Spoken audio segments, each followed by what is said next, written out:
Good morning, everyone. Good morning.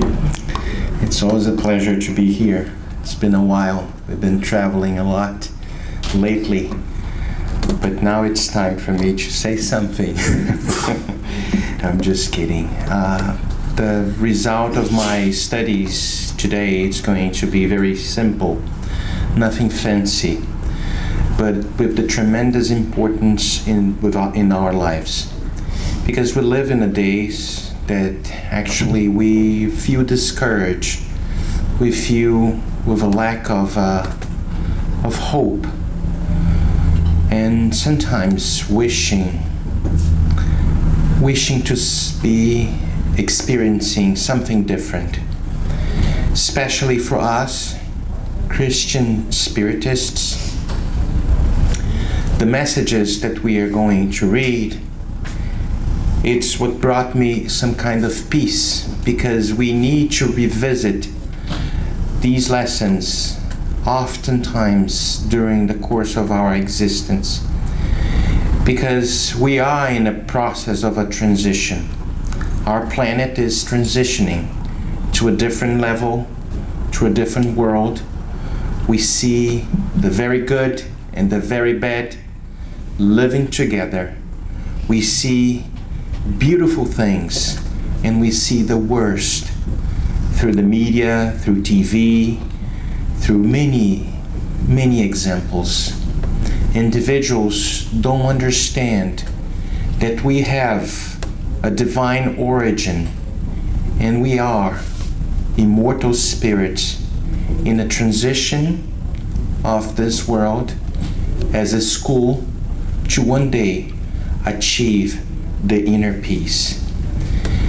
Jesus brought us something that strikes us oftentimes and make us to reflect. When he said in the Gospel of John, "Peace I leave with you, my peace I give to you. I do not give to you as the world gives." Because we have an idea of peace based on everything is okay with us. We have a little money, we have a house, we have food, no one bothers with us. So we have a reasonable work, I have a companion, I have a stable life. This is what we think that is peace. But there is, outside of the borders of this country, and sometimes inside of the borders of our families, conflict, anxieties, and a process that takes a long examination to see what is the origin is. I'm going to bring you a quote by Albert Einstein. And Albert Einstein brought something very interesting. He says, peace cannot be kept by force. It can only be achieved by understanding. An absence of war based on force and military threat is not peace. As Albert Einstein said, peace can only be achieved by understanding. This is a very profound statement. And if we have the vision of only one lifetime, sometimes it makes no sense. It makes no sense. Because we keep struggling. I was talking about a comfortable life, a little money, a house, a roof above our heads. But many people doesn't have the minimum. And they experience struggles, they experience anxiety, they experience many things, and conflicts emerge left and right throughout the world. Globalization makes us feel like the world there is no solution. But I think Albert Einstein and many other spiritists and many other Christians and many other religious people, many other traditions, I think they understand that the God that we are trying to achieve, it's not someone with a chosen people, with anger, with happiness sometimes, fighting someone that doesn't obey to whatever he preaches. I'm putting God as a man in a very anthropomorphical figure. The God that we are trying to achieve is this God. I put a figure here of a whole bunch of galaxies and stars. God is not this. God is the creator of everything. And he has, on question 13 of the Spirit's book, a portion of the question that Kardec asks. Because in fact, the question number 10 is, do we know God? We have the capability, the faculties to perceive what is God. And the Spirit's answer, Allan Kardec, that no. So far, we don't have a minimal idea what is this supreme being. It's not a being, because being actually it's someone that was created in a certain point. He's the supreme intelligence, the first cause of all things. And he has a few attributes on the question 13 of the Spirit's book that we can very, in a shadow way, we can grasp how big is God, how infinite is God. He's eternal, he's immutable, immaterial, unique, all-powerful, supremely just and good. And let's focus on that, supremely just and good. He created a law of love that has the validation for the whole universe. And everything that he creates is destined to be eternal. Was made since the beginning, that we don't know. We cannot recollect when this was, because God is eternal. He always exists. But everything that he creates, it's supremely good and just, in a degree that we cannot understand. Based on these attributes, we can say that everything that happens to us, even if it's a painful moment of our existence, has a purpose. And many people think that spiritists preach the pain, which is not true, because God doesn't create pain, suffering. We create this. When we deviate from this law of love, we bring to our lives something that it's not in accordance with something that is immutable, which has no preference, which is fantastically adapted to a well way of living. It makes sense, because sometimes you guys are following me or far away from here. Maybe a few are far away from here. So what I'm trying to say is, this grand old dude, as David likes to mention, G-O-D, this supreme intelligence of the universe, creates everything to be perfect. And Paul of Tarsus found out about this. Many of us know that Paul of Tarsus, on his way to Damascus to kill one of the Christians, he was, before becoming Paul of Tarsus, he was Saul of Tarsus, one of the greatest persecutors of Christians. And he was determined to get, what is the name of the guy, my God? Ananias. Thank you so much. And he was determined to kill Ananias. And then he had this vision, this sublime vision about Christ. and everything changes in his life. And then he went to Damascus, making a long story short.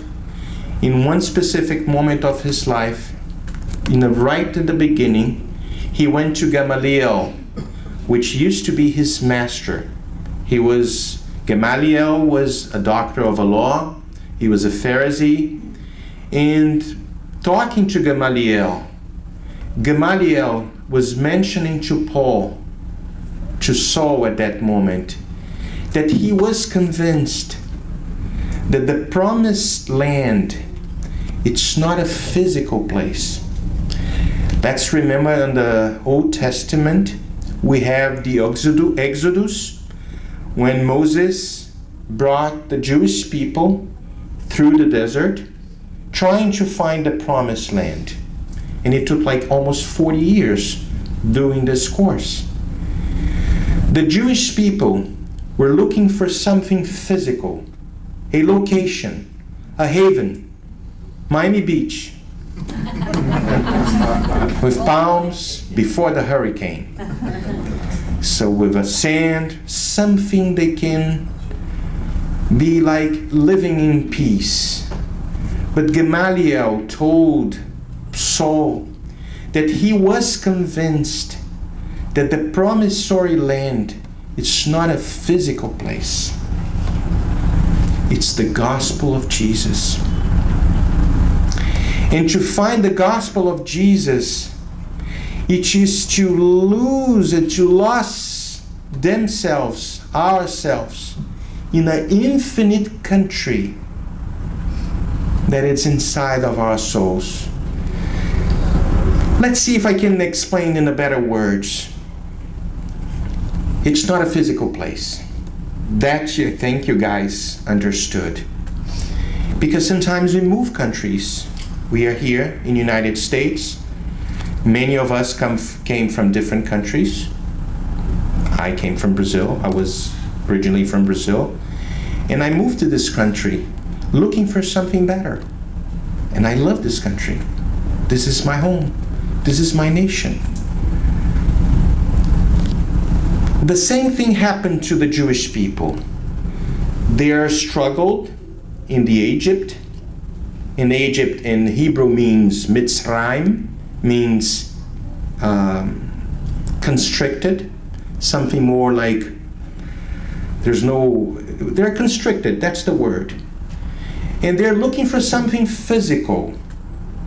But the peace that we are looking when we find the gospel of Jesus is something that much more profound. It's not a physical place, because we can change countries, we can change homes, we can change cities, we can change families, husbands and wives, and still don't find peace.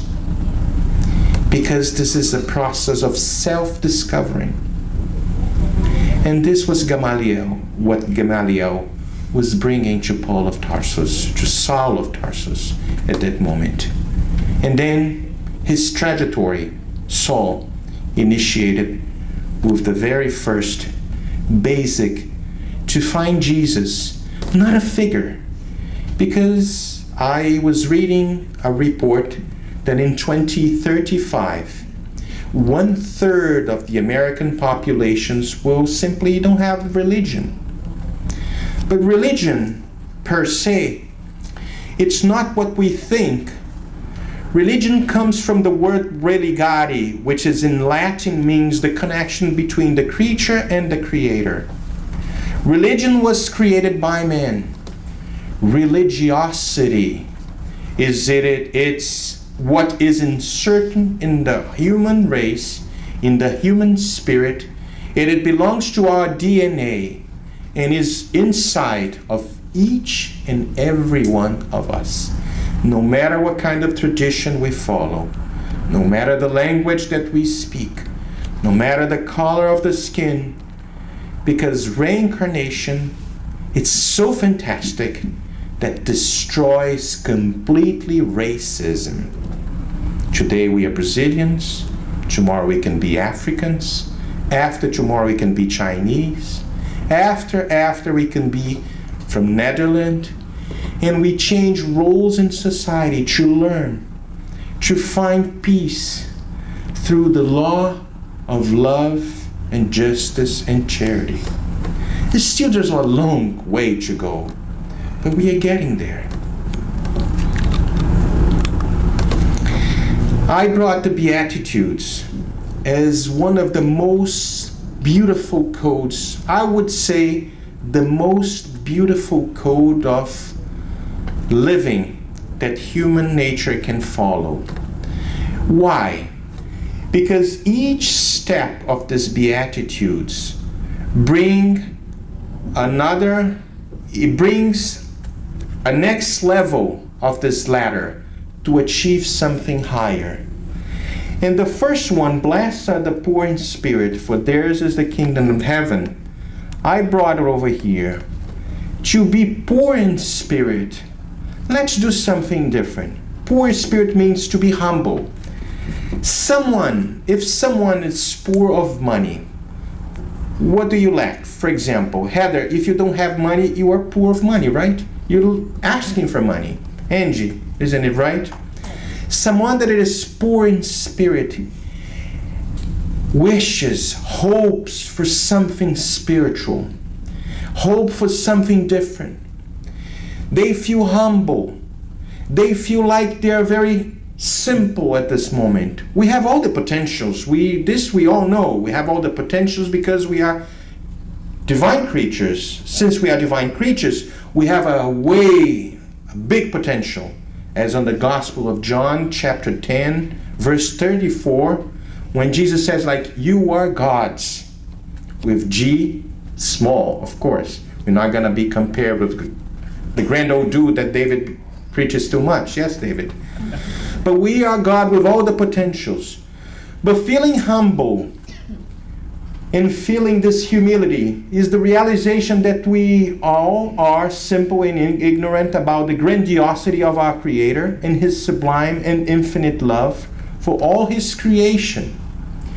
When we are empty cup, let's feel that we are an empty cup, devoid of pride. We are humble. We are humble. Humility brings an openness and an inner peace, allowing one to do the will of God. It is pride, the opposite of humility, that brings misery. For pride brings anger and seeking of revenge, especially when one is offended. If every man were humble and poor in spirit, there would be no war. Still, we lack a lot of being humble and wishing to belong to someplace else. This kingdom of heaven could be achieved here. When I say here, it's not here in conscious living, because this is a process. This is the first step, which is good. Many churches preaches the same. Mosques, synagogues, temples, many religious traditions preach exactly this, to be humble, to be aware that we have a long journey ahead, and the suffering that we are experiencing gotta be a reason. Blessed are they who mourn, or in some Gospels, blessed are the afflicted, for they shall be comforted. And I will bring the justice of affliction. This was extracted from the Gospel according to Spiritism in chapter 5, the item 3. And it says, the compensations that Jesus promises to the afflicted of the earth cannot occur except in the future life. The future life could be tomorrow. It could be many lives ahead. Without certainty about the future, these maxims would be nonsense. And that's true. I am suffering right now. It makes no sense because I want to get rid of the suffering, the anxiety, whatever the circumstances may be, because everybody in this world suffer. A little more, a little less, but we all suffer.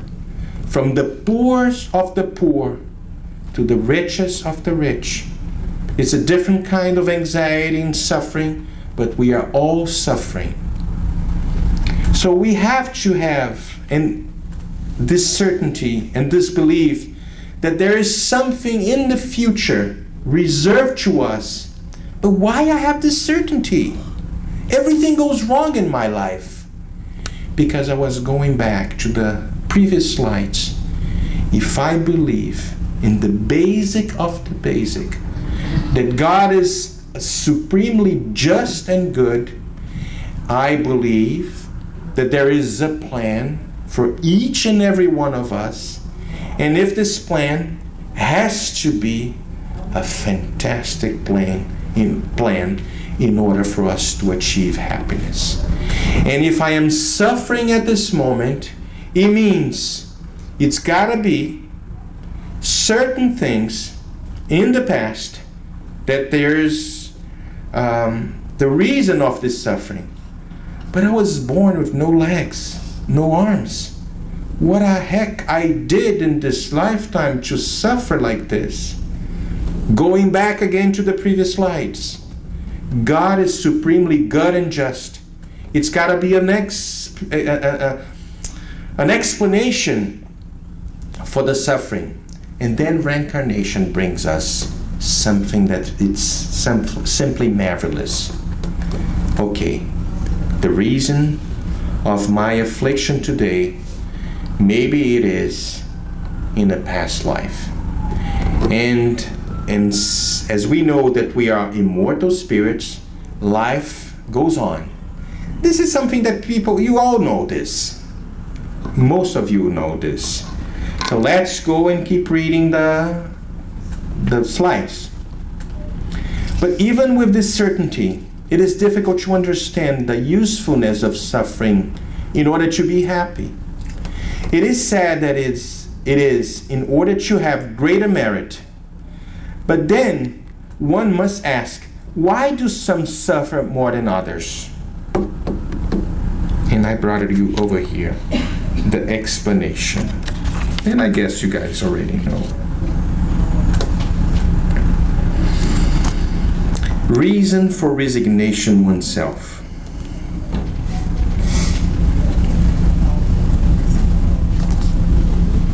The one who suffers is like a debtor who owes a large sum, and to whom his creditor says, if you will pay me today even 100th part of your debt, I will release you from the rest, and you will be free. But if you don't pay, then I will hound you. Well, you have to be, the word is very strong, but we have to not make a literal interpretation. I will hound you until you pay the very last cent. Who will hound us? It's going to be God? Our conscience. It's our conscience. We are going to be hounding ourselves because we are divine creatures. Since we are divine creature, we don't stand to be out of this law of love and justice. And we reach for something, to reparation. We reach to something to do right at this time. And sometimes the psychological process of our spirit is so strong, so tremendously strong, that lead us to difficult reincarnations, to difficult process of reparation. And only through the eyes of Spiritism we can understand this whole spectrum of suffering. Such is the meaning of the words, blessed are the afflicted, for they shall be consoled. They are blessed because they are releasing themselves from their debt, and after they have done so, they will be free. However, if upon being released on the one hand, they go into debt on the other, they will never attain their freedom. Consequently, each new wrong increases the debt, for there is not even one, whatever it may be, that does not entail its obligatory and unavoidable punishment. If not today, then tomorrow, in the next life. If not in this life, then in another. See, I'm so rushed. myself. Among these wrongs, one must put in first place the lack of submission to God's will. Therefore, if we complain in our afflictions and do not accept them with resignation as something deserved, if we accuse God of unjust, there's no one to accuse. We accuse God. And as I mentioned in the beginning, God doesn't want us to suffer at all. At all. We are creating this to us. We contract a new debt that causes the loss of the benefit that we could have gotten from suffering. That is why it is necessary to start over, exactly as if you were to pay a creditor who has been hounding you, but then ask for the money back as a new loan. It's interesting, this passage, because in the beginning, without much knowledge about Spiritism, I was thinking about, oh my God, Spiritists love to suffer, and I don't like this. Who wants to suffer? No one over here. Raise your hand if you like to suffer. No one likes to suffer, and that's true. But when we see the life in a huge spectrum, the big spectrum, the whole picture, not only in this lifetime, we come to a conclusion, oh my God, there's only one life. And says, wait, Marcelo, you said we have many lives. We have only one life. One time in the spirit realm, another time in the physical realm. Of course, we call reincarnation when we dive into the flesh and go to a physical life. But there's only one life of the immortal spirit. And we see this in phases, in cycles, helping us to learn through our mistakes how to do right the next time. And once this, because we forget the past, we don't understand why we are suffering. But once this is so imprinted in our spirit that we react no longer with anguish, with anger, with unfair accusations to God, when this is being very that's the word, I guess, imprinted. Maybe John can help me out, a different word to, when something is so entrusted, so rooted in our spirit, we simply, engraved in our spirit. It doesn't matter if we are remembering or not our past, because we naturally are going to react or to act with resignation, with love, with patience, with tolerance. And we oftentimes say how come Angie doesn't react the way that I react? He's calm, he's sweet. I don't know, Angie, yeah? Mm-hmm. He's laughing, maybe not. But let's pretend, okay? Angie's so calm, so sweet, so tolerant, and Marcelo is not.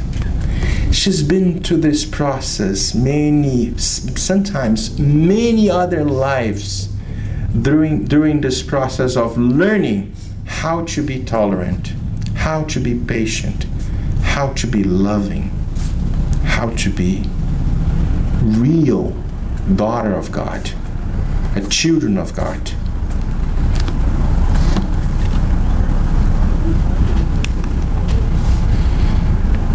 Let's go to the next step, because we saw the Beatitudes as a ladder. Each steps granted us the right to go to the next step of the ladder. So the first one, blessed are the poor in spirit. Then the second one, blessed are the meek and peace-loving. The afflicted. And now, blessed are the meek and peace-loving, for they shall inherit the earth. By these maxims, Jesus make meekness, moderation, docility, affability, and patience a law Consequently, he condemns violence, anger, and even any discourteous expression regarding another person. And obedience and resignation on chapter 9 brings us something interesting. At all points, Jesus' doctrine teaches obedience and resignation, two very active companion virtues of meekness, although people erroneously confuse them with the negation of sentiment and will. Obedience is the consent of reason. Resignation is the consent of the heart. Both are active forces because they carry the burden of the trials that insensate rebellion lets drop. The coward cannot be resigned, just as the proud and selfish person cannot be obedient. It makes sense? And there's more in this chapter.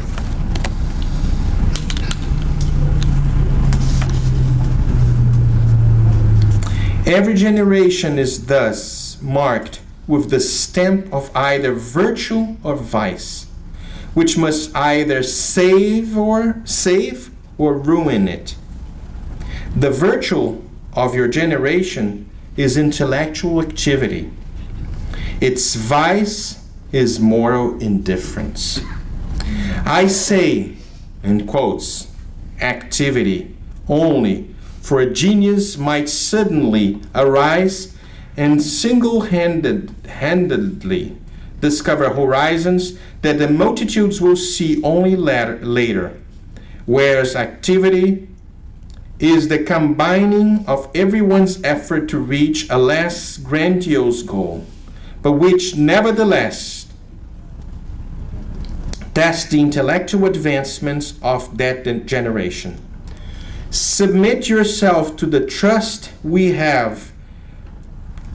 Submit yourself to the trust we have come to give your spirits. Obey the great law of progress, which is the catchphrase of your generation. Woe to lazy spirits, those who close off their understanding. Woe to them, for we who are the guides of humankind on the march will apply the whip, it's very strong here, to compel their rebellions, will through the twofold effort of break and spur. All prideful resistance will eat sooner or later, but blessed are they who are meek, for they will lend a willing ear to our teachings. This was said by Lazarus. When they said, woe to them, for who are the guides of humankind, on the march will apply the whip to compel their rebellions. It doesn't mean the Spirit's going to be whipping behind us go, go. It's going to be new reincarnations programmed to us in order for us to be to be tested in our capability to tolerate more, to be more humble, and to experience the result of our actions in the past with more resignation, so we can understand that only through this bending the rebellious spirit we can achieve this heaven, this kingdom of heaven, which we all are looking for. There's this beautiful phrase that many of us already know, yes? God grant me the serenity to accept the things I cannot change, courage to change the things I can, and wisdom to know the difference. Many times we don't know the difference, and we try to change things that cannot be changed. And we do exactly the opposite, and we suffer. We're creating some kind of misery for our lives. And the promised land that we expect when we react in a way differently than the gospel of Jesus bring it to us, it simply will transport us to a new level of experience, sometimes different characters, but the problem still resides inside of us because we didn't learn the lesson. And when lessons are not very well assimilated by the Spirit, they have to be revisited by the immortal Spirit. Sorry to say that, but I'm sorry to say this, Marcelo. I have to be more humble. I have to pay attention to my co-workers. I have to be more patient and more tolerant. Of course, sometimes we have to have energy and to say something. It doesn't mean that we're going to say amen to everything. We're going to live in our life consciously.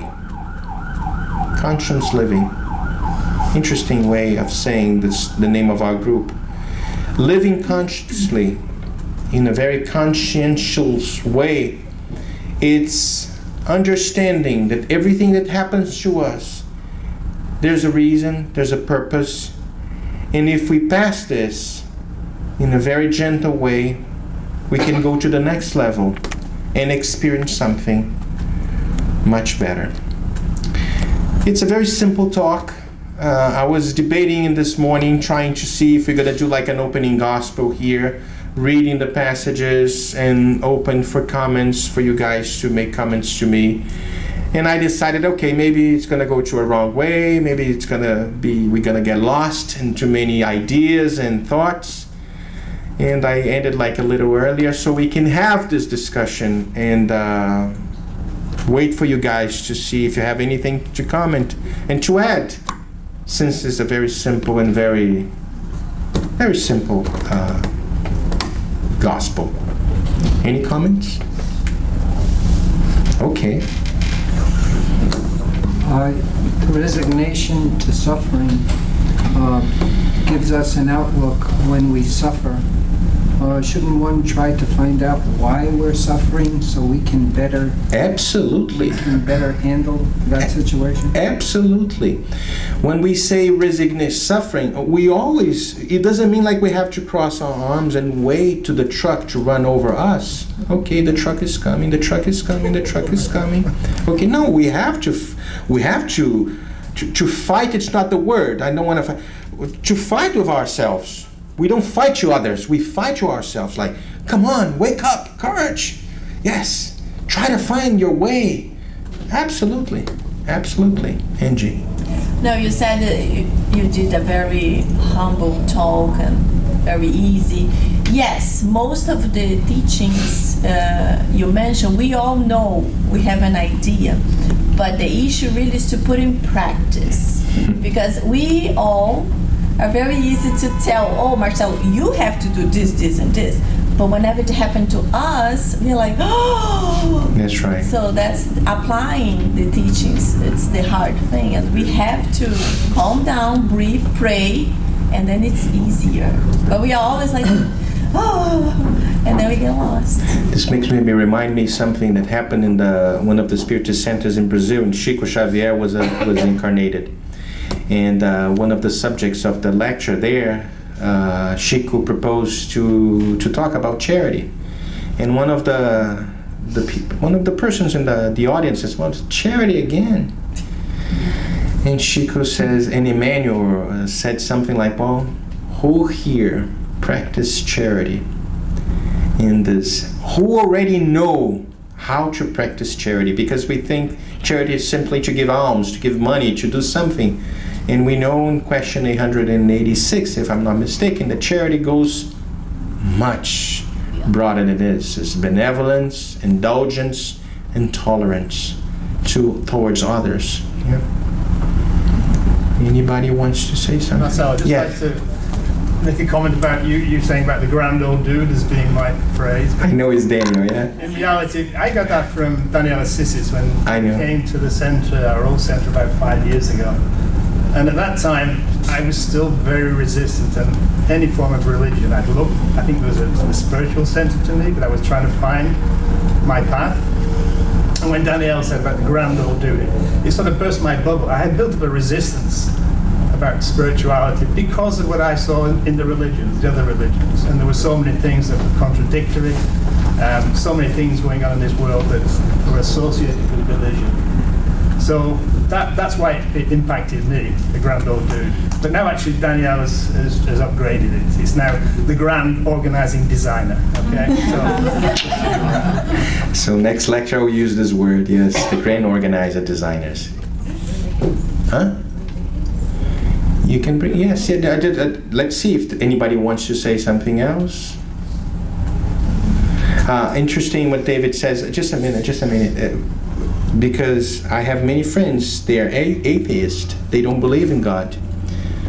But they believe in a force. They believe the force returns, yeah?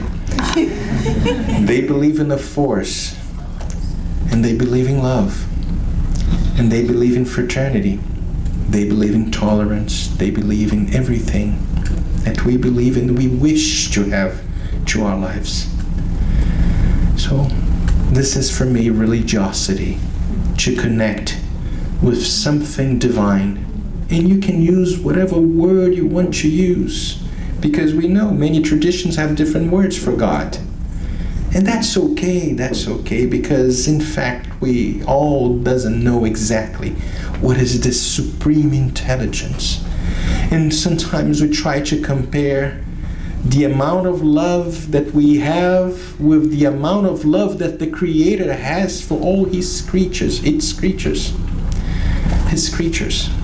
We don't understand this, but I truly believe He's the grand organizer, designer. And as He is a supremely good and just, everything that He creates is destined to be perfect, to be very well adjusted to something that we are grasping. And we can have a little experiences when we touch the hand of someone that we love, when we exchange some kind of experiences, when we see someone that we like very much and we love very much. And there's no need to say a word. Is there a need to say a word when we love? Sometimes it messes up, right? It messes up. We simply look at the eyes, and in that exchange of eyes, of energy, of feeling, we say a million words. That's the language of God. And I remember one of the lectures of Haroldo Dutra Dias, when he mentioned what Mother Teresa was talking about. One of the reporters asked her how she prayed to God, and she says, like, I don't say, what do you say to God? And she says, like, I don't say anything, I just listen. And he got confused, and what he replied, he didn't say anything, he simply listened. He means like to get in connection with something that it's beyond the capacity for us to understand, but we are going there little by little. And a few experiences we're going to test us. And we are going to the next level once we passed these first tests. Let's be courageous. There's a beautiful destination for each and every one of us. And I mean the whole planet, the whole universe. Thank you so much.